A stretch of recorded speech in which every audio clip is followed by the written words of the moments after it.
Hello बच्चों, education access में आपका स्वागत है। देखिए, इन 5 सवाल में क्या कह रहा है, सभी में माध्य ही ज्ञात करना है, बट अमाउंट के रूप में, मतलब किसी भी संख्या के रूप में कुछ लिख कर नहीं दिया गया है। आपको एक संकेत दिया गया है, उस आधार पे आपको संख्या लिखनी है और माध्य निकालना है। मतलब जैसे प्रथम 5 प्राकृत संख्या, प्रथम जब भी लगा रहे तो समझिए शुरू से लेना है। 5 प्राकृत संख्या, तो प्राकृत संख्या किसे कहते हैं?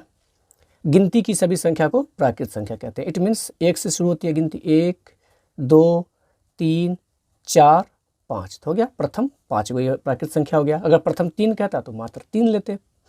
अब इसका माध्य निकालना है, तो माध्य बराबर क्या होता है फॉर्मूला? माध्य बराबर x1 plus x2 plus x3 so on xn by n, यही होता है ना।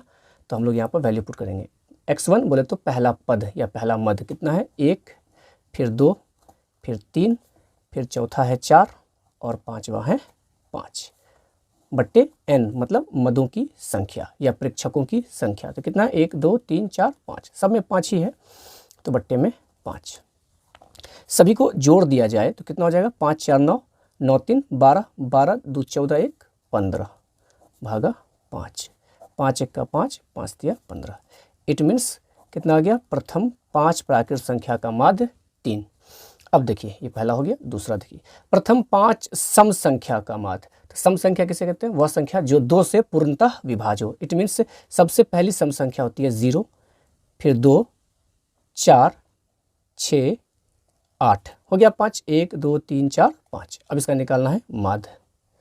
तो माध्य बराबर यहाँ फार्मूला लिखा ही हुआ है, इसी फार्मूला को पुट कर देंगे। x1 तो 0, x2 2, x3 4, x4 कितना है? 6 और x5 है 8 बट्टे n, तो बट्टे में n, तो n बराबर कितना मालूम है?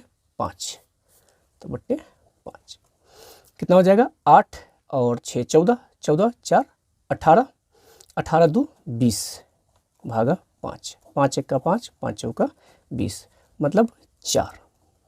ओके, यह भी हो गया।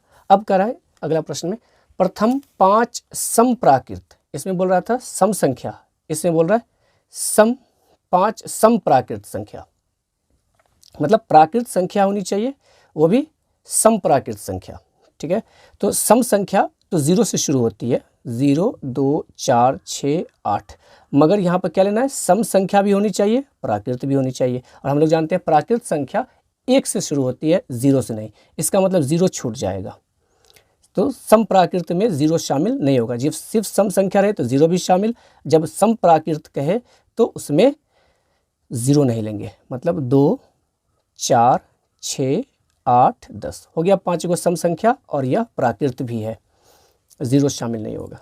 माध्य बराबर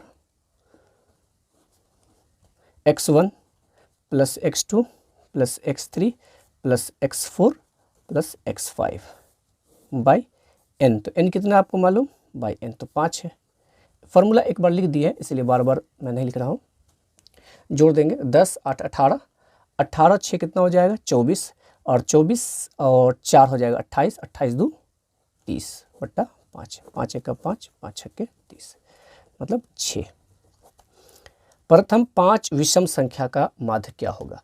तो सबसे पहली विषम संख्या है 1, मतलब वह संख्या जो 2 से पूर्णतः विभाज्य ना हो। 1, उसकी अगली है 3, फिर 5 7 9, 5 गो ही लेना है, तो 5 विषम संख्या ले लिए। लिखेंगे माध्य बराबर, चलिए यहाँ फॉर्मूला लिखना है तो लिख दीजिए, x3 सोन xn बट्टा n। सभी को जोड़ लीजिए, 1 plus 3 plus 5 plus 7 plus 9 by कितना? तो n, तो n कितना है आपका? 5। कितना हो गया? 9 7 16, 16 5 21, 21 3 21 3 24, 1 25 बट्टा 5, 5 1 का 5, 5 1 25, मतलब प्रथम 5 विषम संख्या का माध्य कितना आया? 5। प्रथम 5 अभाज्य संख्या का माध्य क्या होगा? तो एक न तो भाज्य संख्या है, न ही अभाज्य संख्या है।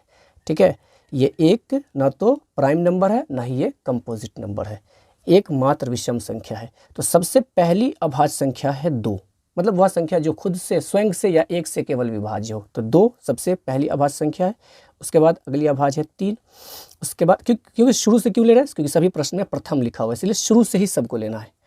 उसके बाद अगली अभाज्य संख्या है 5, 4 अभाज्य नहीं है। उसके बाद 7, 7 के बाद 9, 9 नहीं लेंगे क्योंकि 9 कैंसिल होता है, 3 तिया 9। उसके बाद अगली अभाज्य संख्या है 11, 5 को ही लेना है, 1 2 3 4 5 हो गया। अब निकाल देंगे माध्य बराबर क्या फॉर्मूला, x1 + x2 = xn/n। तो मतलब सभी प्रेक्षकों को हम जोड़ देंगे, 2 + 3 + 5 + 7 + 11/n मदों की संख्या तो 5 ही है, तो बट्टे में 5। ये n कहाँ से है, इसी की गिनती तो है, बराबर जोड़ दीजिए। 11 7 कितना हो जाएगा, 18, 18 5 23 और 23 23 3 हो जाएगा 26, 23 3 26 और 2 28 भागा 5। 5 से भाग कीजिए, कितना बार में कट जाएगा, 5 का 5, 5 25 बच गया 3, तो दशमलव डालेंगे तो बन जाएगा 30, 5 छक्के 30।